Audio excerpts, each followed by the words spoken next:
Radhe Radhe friends.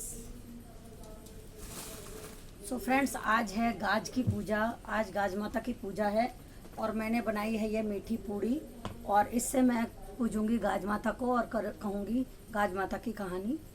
तो चलिए कर लेते हैं पूजा।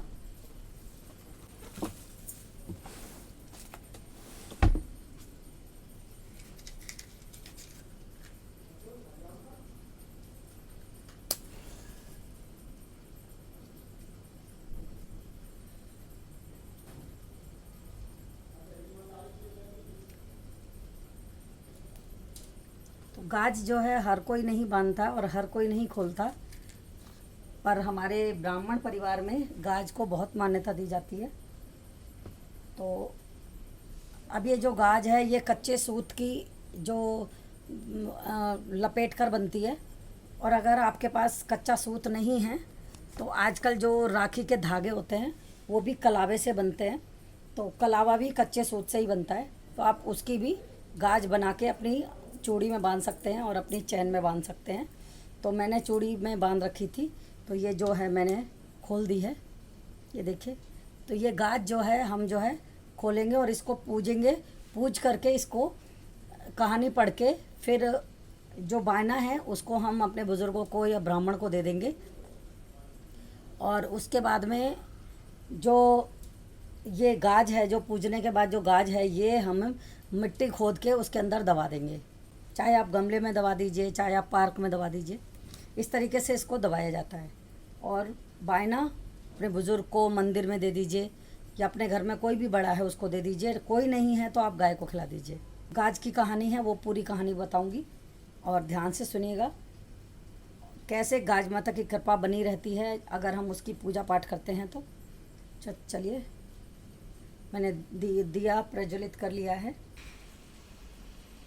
गाज माता की इस कहानी सुनने से पहले आपको मैं बता दूं कि आपके जितने परिवार में सदस्य हैं आपको उतनी गाज लेनी होती है। और गाज का जो है काम जो है एक ब्राह्मणी या ब्राह्मण करते हैं। तो आप किसी भी मंदिर पर जाकर गाज मांगेंगे तो पंडित जी आपको गाज दे देंगे बना के, कच्चे सूत की या कलावे की। तो वो आपको रखनी है और जितने आपके घर में सदस्य हैं, बेटा, बहू, पति, सबके नाम की आपको उतनी ही गाज लेनी है। और गाज लेके पंडित जी को पर गाज के हिसाब से आपको दक्षिणा देनी है। अगर आपके घर में 4 सदस्य हैं तो आप चाहे 51 रुपये दे दीजिए, 101 दे दीजिए। तो आप जो है गाज खरीद कर लें, हमेशा फ्री में बिल्कुल गाज ना लें, क्योंकि गाज माता की कृपा जब होती है तो अन्न धन भर जाते हैं, सुहाग बना रहता है। तो ये इनकी मान्यता है गाज माता की। तो चलिए गाज की कहानी शुरू करती हूँ।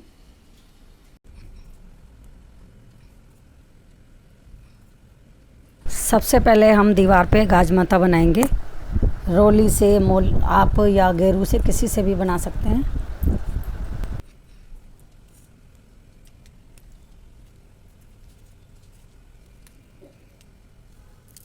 रखने के लिए हमको एक माता के रूप में एक प्रतिमा बनानी होती है। आप बनी बनाई भी ले सकते हैं और चाहे तो आप लक्ष्मी माँ की प्रतिमा भी रख करके पूजा कर सकते हैं। और मैं तो बनाती हूँ जैसे मेरी सास बनाती थी वैसे ही, और मैंने जो है इसको बना लिया है। अब आप किसी भी तरीके से इसको बना करके पूजा कर सकते हैं।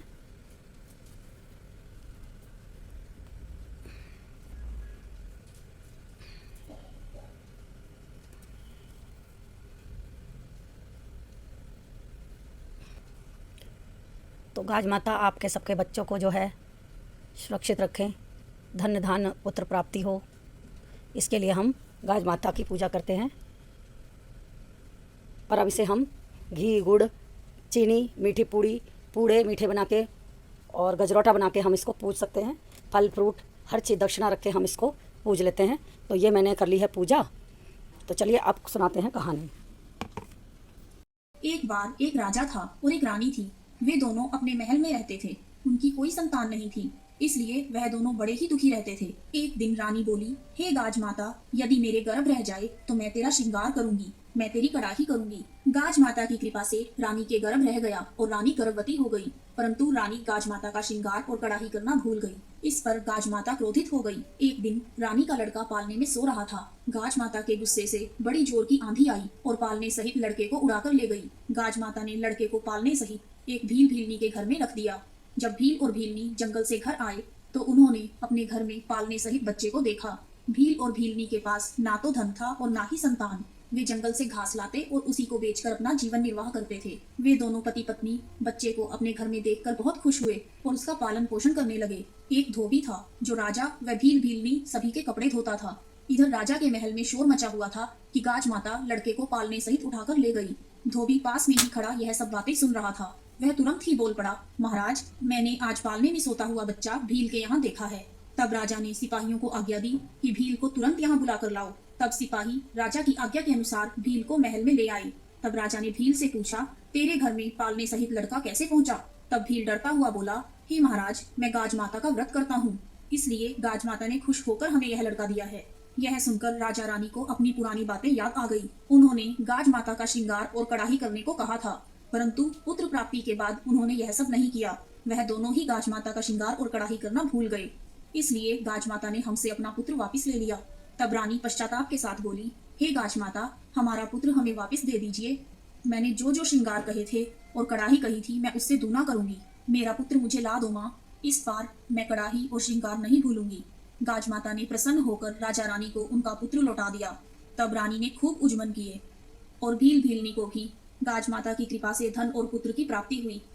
हे गाज माता, जैसे तुमने भील दंपति को धन दौलत और पुत्र दिया तथा रानी का पुत्र उसे वापस दिया, उसी तरह हे माता, सबको धन और पुत्र देकर संपन्न रखना। बोलो गाज माता की जय।